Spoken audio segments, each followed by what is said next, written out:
ఇసిబ్రందిన తాజా వార్త అంబేద్కర్ కోనసీమ జిల్లాలో ముందా తుఫాన్ ప్రభావంతో పలుచోట్ల భారీ వృక్షాలు నేలకొరిగాయి.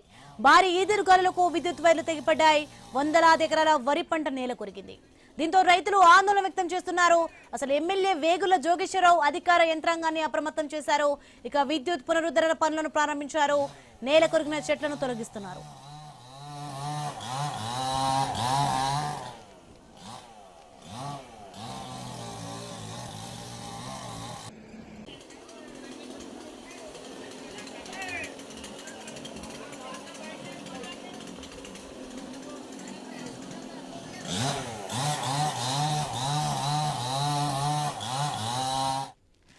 భారీ వర్షాల కారణంగా కోనసీమ జిల్లాలో 20,000 ఎకరాల వరి పంటకు నష్టం వాటిల్లిందని మంత్రి అచ్చెన్నాయుడు తెలిపారు.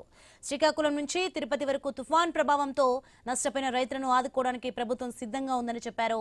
ప్రతి జిల్లాకి ప్రత్యేక అధికారులను నియమించి తుఫాన్ కారణంగా ఎలాంటి ప్రాణ నష్టం జరగకుండా చూశామని పేర్కొన్నారు. ఇక మత్స్యకారులో ప్రతి కుటుంబానికి 50 కేజీల బియ్యాన్ని పంపిణీ చేస్తామని హామీ ఇచ్చారు.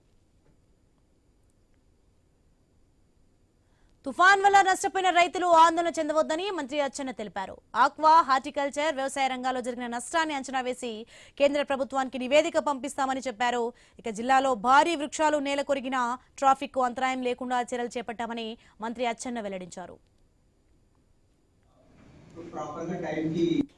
ముందుగుండే జిల్లాలకి స్పెషల్ ఆఫీసర్స్ నేసి ప్రతి గ్రామానికి అధికారులను పంపించి ఎట్టి పరిస్థితుల్లో ఎంత పెద్ద విపత్తు అయినా ఎక్కడ కూడా హ్యూమన్ లాస్ అనేది జరగకూడదు, ప్రజలకు ఎక్కడ కూడా ఇబ్బంది జరగకూడదని చెప్పి 3-4 రోజుల నుంచి ఇదే పని మీద ఉన్న విషయం మనందరికీ కూడా తెలుసు.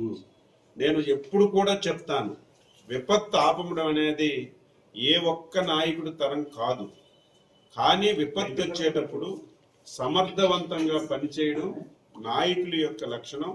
అందులో మన ముఖ్యమంత్రి చంద్రబాబు నాయుడు గారు ఎన్ని విపత్తులు ఈ రాష్ట్రానికి వచ్చినా సరే సమర్థవంతంగా నిర్వహించి ప్రజలకి మేలు చేసిన విషయం ఒక్కసారి ప్రజానీకానికి గుర్తు చేస్తున్నాను.